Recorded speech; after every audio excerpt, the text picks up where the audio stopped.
You ask Tiger to solve. This deals with linear equations with one unknown. The final result is k equals 2. Let's solve it step by step. Simplify the expression. Group like terms. Simplify the arithmetic.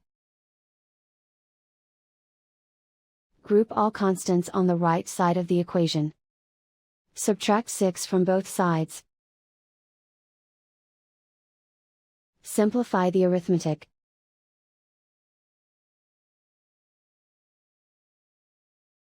Isolate the L.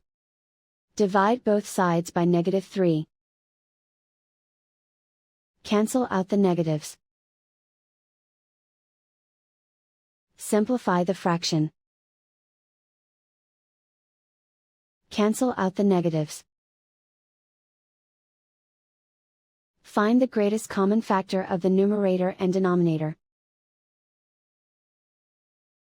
Factor out and cancel the greatest common factor.